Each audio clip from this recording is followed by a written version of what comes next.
The Signal Oil Program. Yes, the Signal Oil Program. The Whistler.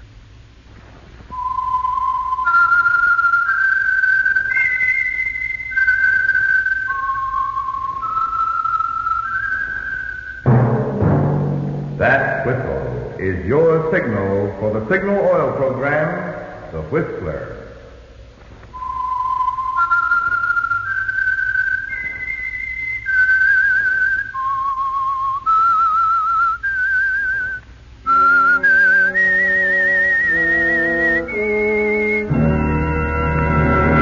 I am the Whistler, and I know many things, for I walk by night. I know many strange tales, hidden in the hearts of men and women who have stepped into the shadows. Yes, I know the nameless terrors of which they dare not speak.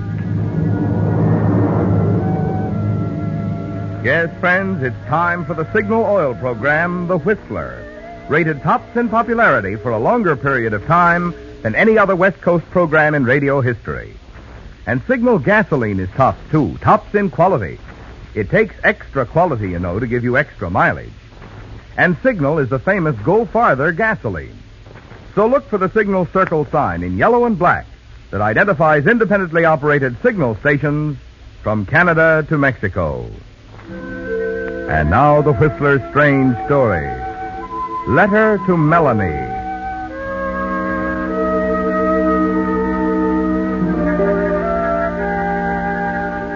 The tiny beanery on the main street was called the Heart of Gold, but the title bore little, if any, reference to the people who ate there. The miners, transients, local merchants, and people like Hal Benton. Perhaps the Heart of Gold held something more for Hal Benton. He was there regularly enough, every time he came into town from the mine in the back country of Sonora. Hal's partner, Walter Reese, was interested only in the mail and supplies. But for Hal, tall, young, and good-looking, there just might have been another attraction. Well, what'll it be for dessert, Hal, honey? Anything your little heart desires. Oh, you mean it, Terry? You know I do. Oh, fine. A piece of pie. Oh, the pie, he said. I'll bet you baked it with your own two little hands. Sometimes I don't think you'd notice if I had three. What about your partner? How about Walter? Walt! Uh-huh. Oh, sorry. Nothing for me, Terry. Okay, I'll get your pie, Hal. Oh, another letter from Melody, huh? I don't get you at all. Joining a pen club, writing to some dame you never met. I don't get it. No, I guess you wouldn't, Hal. Now, you think a good-looking guy like me... I know. A good-looking guy like you. Have to beat them off at the club. Oh, I was just kidding, Walt. Here's your slab of blueberry, honey. Oh, thanks, you gorgeous hunk of stuff. Oh, eat your pie, you two-timer. Hal, we should be getting back to camp soon. Oh, now, Walter, don't rush Loverboy out of town. He wants to play post office. Yeah, sure. Relax, Walter, relax. What's your hurry? Well, it's just that you're anxious to get back to your typewriter, huh? Hey, why don't you take in a movie, Walter? Do you good? Well, I don't know. How much do I owe you, Terry? $1.03. Here you are. Okay. Look, what time do you get off tonight, Terry? Oh, a couple of hours. Oh? You know something? What? This pie is lousy. Oh. Well. Hey, you leaving too? Yes, sir. I'm the impatient type, honey. 2 hours is a long time. Walter's right. Got to get back to camp. Oh, fine. So I'll see you around, sugar. Come on, Walt. Come on.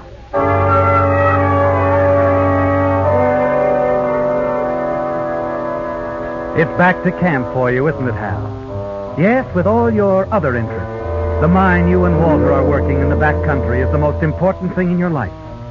It's most important to Walter, too. Although he makes you wonder sometimes, like right now, back at your camp in the hills, sitting across from you by the lantern, pecking away at the old battered typewriter. Another letter to Melanie. Melanie Lawton, Walter's Correspondence Club sweetheart.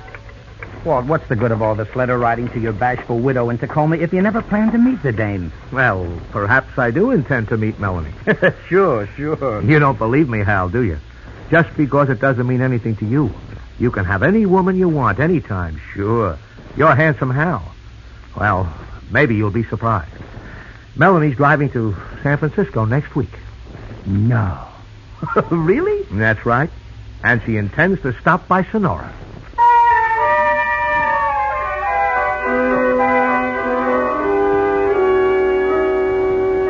In the days that follow, you wonder about your partner. He's acting nervously, and you're certain it has to do with a visit from his pen partner, Melanie Lawton. And then one evening on your next trip into town, as you approach the hotel, Walter stops suddenly. What's the matter, Walt? Hal. Yeah? Hal, I'd like to go in alone. Could you perhaps go on down and meet Terry, maybe? I'm a little nervous. About what? About meeting her, Melanie. You really mean it? She's here? Inside, yes. That's her car up front. She wrote me about it. Well. Okay, Walter, sure. Go ahead, go meet your girlfriend. Wait, are you going to tell her you're really Walter Reese instead of using that phony pen name that you've been using, William Blade? Yeah, I think I should, now.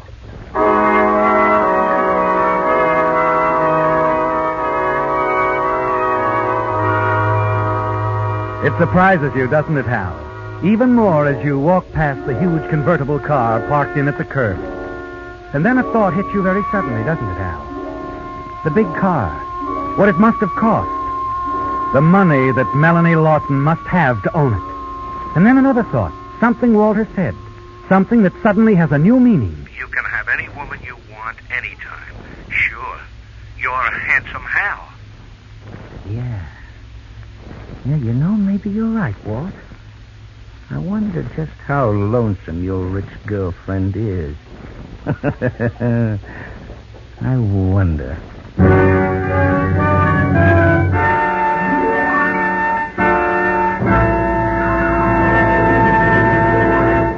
With the prologue of Letter to Melanie, the Signal Oil Company brings you another strange story by The Whistler. If you'll be needing new tires soon, you're naturally interested in getting the biggest allowance for your old tires.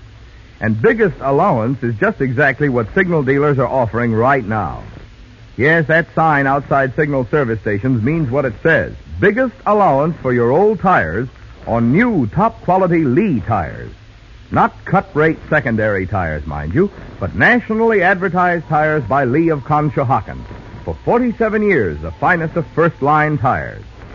Because of their exclusive double-life rayon cord construction, Lee tires have long been outstanding for mileage and safety. But today's Lees are so much finer, so vastly improved, they're actually giving 30 to 40% more miles. The secret? Lee uses long-wearing cold rubber and toughens it still more with patented high-abrasive Fill Black O. For trouble-free service and safety, you just can't buy a finer tire than the handsome new 8-rib Super Deluxe Lee tire. And for value, you can't beat that whopping trade-in allowance that Signal stations are offering now. So before you buy any tires, be wise. Find out how much your old tires are worth now at your nearest Signal service station.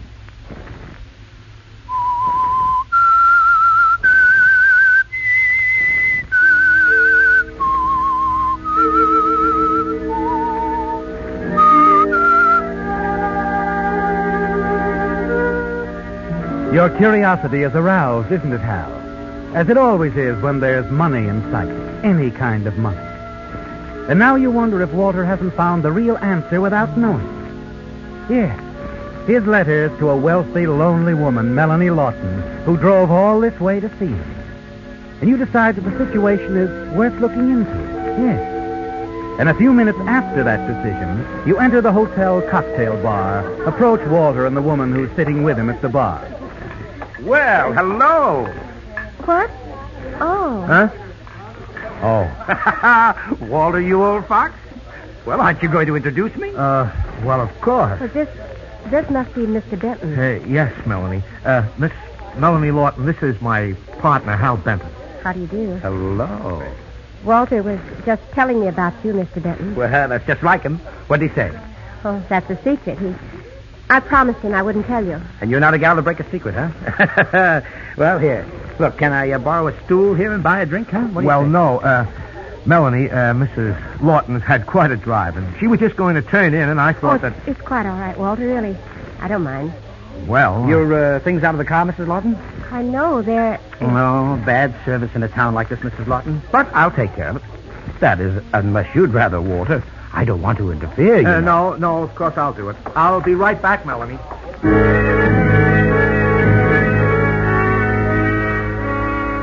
You watch him go. Realize that he isn't angry, only embarrassed and confused. And you concentrate on talking pleasantly with Melanie Lawson.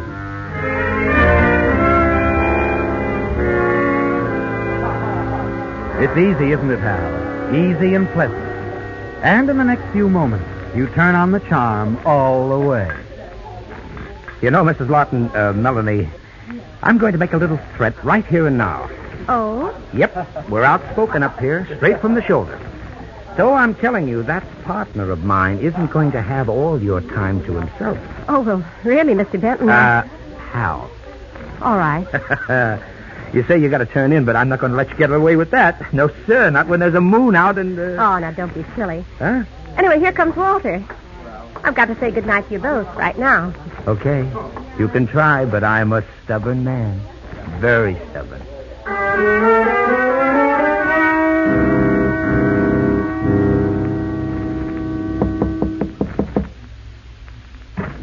Yes? Oh. Oh, Mr. Benton. How? Oh, Mr. Benton, really? I know. You just said goodnight to me and to Walter. He believes it, too. Went down to the depot, a red-hot game of checkers on tap. Oh, you don't believe it, that I meant it when I said goodnight? Not with that moon. Like I said... Oh, now, please. Oh, Melanie, I'm like a little boy at heart, really. I just have to drive that convertible around the block at least. I'll give you the keys. You can... Oh, I'm not that much of a little boy. Oh, come on. Just around the block, Melanie. All right. Just around the block, Mr. Benton. How?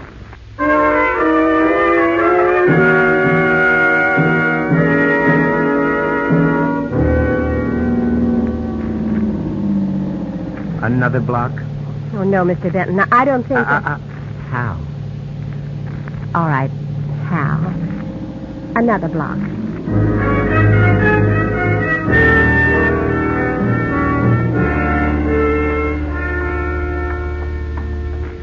Like I said, Walter, I was on my way down here about a quarter of an hour ago, and I bumped into Melanie as she stepped out of the hotel. Hal, don't you think it's strange? I mean for her just to go to San Francisco without a word? Well, she told me to say goodbye to you. Oh, women are funny, Walter. Come on, let's get back to camp. Yeah, let's do. Hal, I know this must seem silly to you, but Melanie's leaving like that without saying goodbye, well, it's kind of knocked me out. Do you think you could handle the mine alone for a couple of weeks? What? Why? What do you got in mind? Well, it's just like I said, this thing with Melanie ending like it did, it kind of knocked me out. And if you don't mind, I'd like to run up to Sacramento and spend a couple of weeks with my sister and her husband. I'm just nuts about the kids. I think it's a good idea, Walter. A great idea.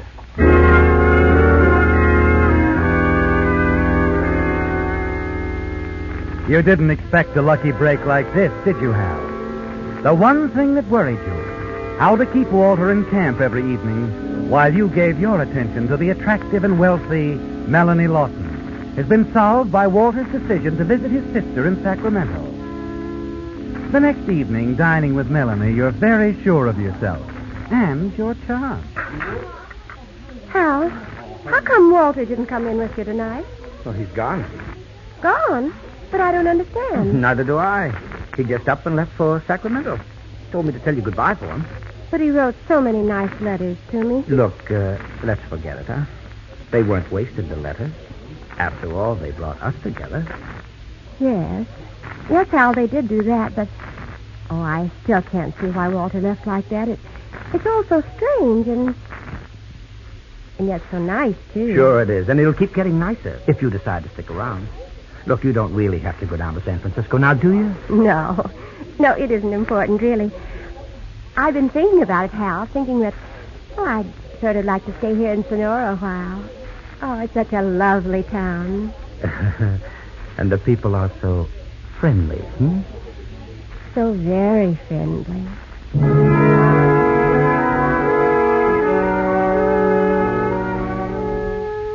There are other evenings with Melanie. Evenings when she picks you up at the bridge a quarter of a mile from your camp.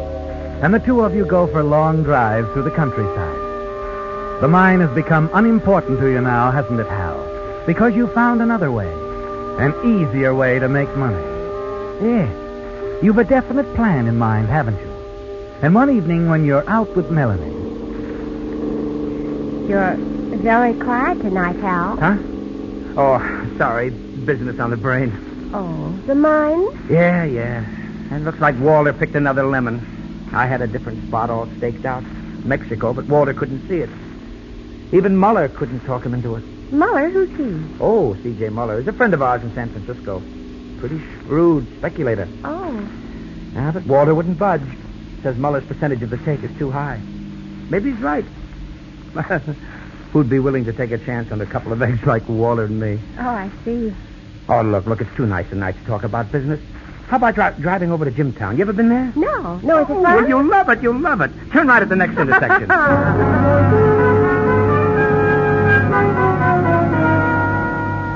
It's done, isn't it, Hal?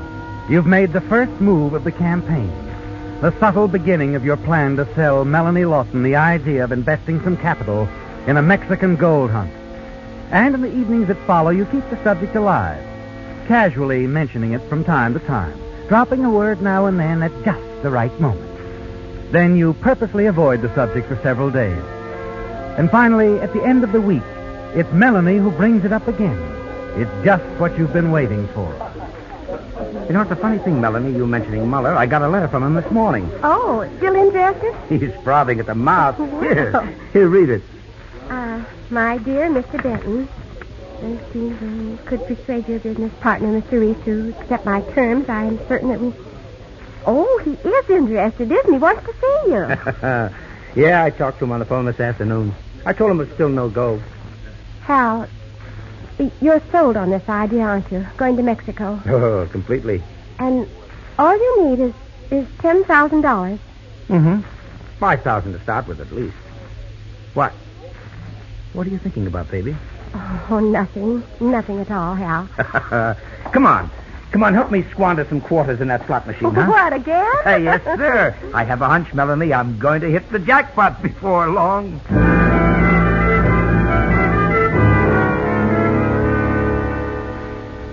You're fully confident now, aren't you, Hal? Your little scheme won't fail. The letter from Muller was all you needed. It's an old letter, and you changed the date on it. But Melanie doesn't know that, does she, Hal? The next evening, you're at the bridge waiting for Melanie as usual. An hour goes by. She's never been this late before, has she, Hal? And you're beginning to wonder if something has gone wrong when... Hi, Hal. Oh, I'm sorry I'm late. Well, you had me worried. Oh, really? Oh, I just got back from San Francisco. San Francisco? Yeah, and you want to know why? Here's this envelope. Huh? Open it. Go on. Hey, wait a minute. What's this? Oh, it's $5,000, Hal. And it's yours to get you started. I'm your new partner. Oh, now, look, baby, look, I can't take this. Why, nonsense. It's a business deal. And I'm certainly old enough to know how to handle my money. And besides, I want to do it, Hal. Well...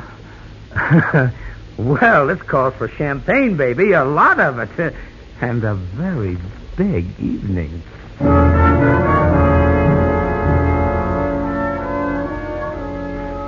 You congratulate yourself, don't you, Hal? Everything has worked out as you knew it would.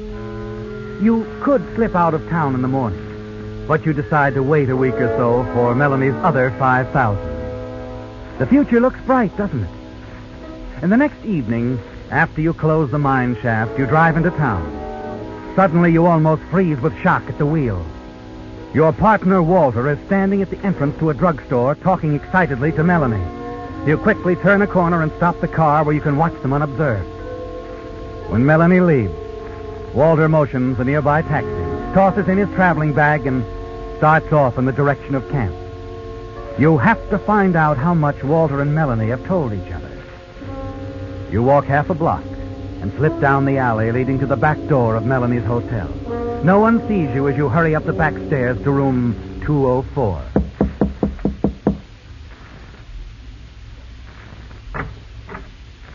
Oh, Hal. Hello, Melanie. You lied to me about the mine, didn't you, Hal? I saw you talking to Walter. What did he tell you? He didn't have to tell me anything. I knew something was wrong by the way he acted. Where'd he go? Back to camp. Oh, listen, he's putting on an act, honey. He's sore. He's trying to make trouble between us because you and No I... use, Hal. I phoned Mr. Miller in San Francisco. Oh, I see. He's been in Europe the past year. You were very clever, Hal. And I was very foolish. Okay. Well, what now? You want the money back? What? I don't care about the money. What? That doesn't matter. Oh, well, look, baby, look, we can straighten this out. No, we can't. What are you doing? I'm going to see to it that you never get the chance to pull this cheap trick again on some other foolish woman. Oh, now, wait a minute. You can have the dough back. I'm calling the police, Hal. No, you're not. Give me that. Give me that phone. Call the police, will you?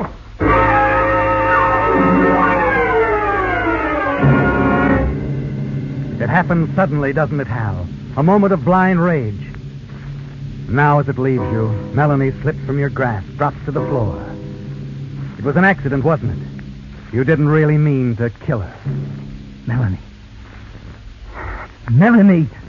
You drop into the chair at the desk. The clever little plan that was to put you on easy street has now led you down the road to murder. And it's all Walter's fault, isn't it? If he hadn't talked with Melanie, this wouldn't have happened. Suddenly your eyes fall on a sheet of paper lying on the desk. A letter. A half-finished letter. Melanie. You pick it up.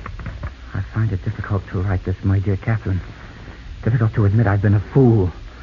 You were right all along. Becoming involved in the pen club was a mistake. And that mistake has cost me $5,000. I was stupid enough to let a cheap swindler take it from me. I don't care about the money anymore. I just want to forget the William Blades incident. There, the letter ends abruptly. You stare at the lifeless body on the floor, then back at the letter. William Blades, the name Walter used when he wrote to Melanie. There's no mention of you in the letter anywhere. Suddenly the way out becomes clear to you.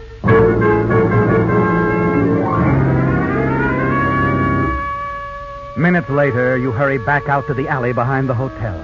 Unseen, you reach your car and race back to camp. Walter isn't around anywhere. An hour goes by and still no sign of Walter. Then shortly after 10, a twig snaps behind you and Walter steps into the clearing. So you're back? Yes. I got in this afternoon. Where have you been? Out for a walk. Hal, I saw Melanie earlier this evening. You've got to give back that money. Never mind about me. You better start packing. You're leaving. Leaving? Unless you want to stick around to face a murder rap. What? It's Melanie. She's dead. Dead? You... Maybe you'd better sit down. I'll explain the whole setup to you, and I'll make it real clear.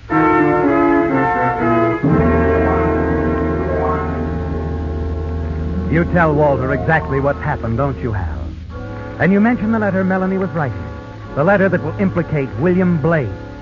That everything will point to him. That you'll have to tell the police about his connection with Melanie Lawton. Reveal him as William Blades. Walter stares at you, an expression of horror on his face. Why didn't you destroy the letter? They would never have known about William Blades. I had to protect myself. I'm sorry it's you, Walter, but I had to have a clay pigeon. You're it. You'd really do this to me? I have to. But I'll do the best I can to help you get away. Now go on, pack your stuff and beat it. When the police get here, I'll tell them you took the car and headed for San Francisco. You can go in the opposite direction and get the jump on them. Now here are the car keys. Happy journey.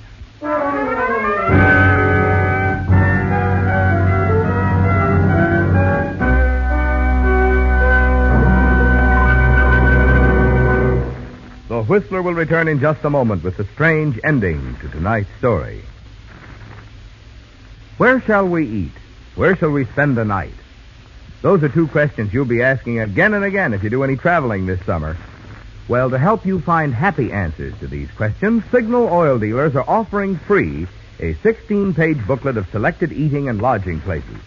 Called Lane's Guide, this handy booklet is packed with useful information. It tells, for instance, whether the lodging place is on a beach or has a swimming pool. In the case of motels, it states whether kitchens are available. And so that you can keep within your budget, it states whether the prices are low, medium, or high. Naturally, no pocket-sized publication could possibly contain every good eating and lodging place. But Lane's Guide, which is prepared by an independent travel organization, includes a representative selection in 243 cities and towns throughout 7 western states.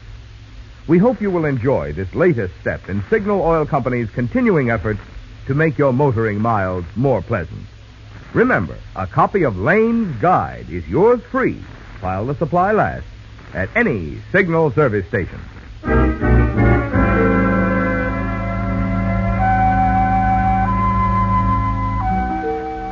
It's over, isn't it, Hal? And you're in the clear. Melanie is dead. And the letter in her room implicating William Blades will lead the police to your partner, Walter Reese. He knows that, too, doesn't he?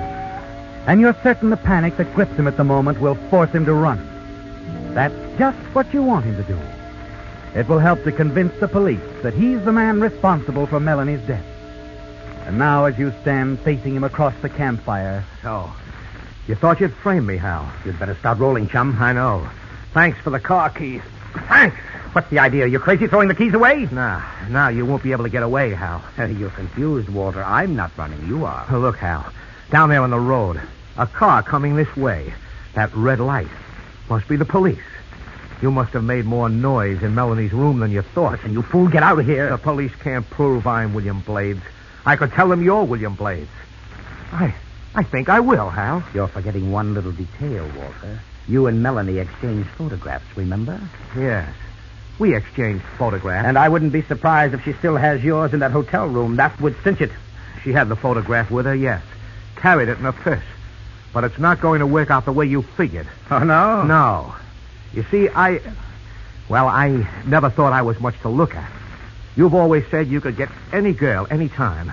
You're handsome Hal. You never let me forget it. So when Melanie wrote me as William Blades and asked me to send her a photograph, I made myself look good. I sent her one. I sent her yours.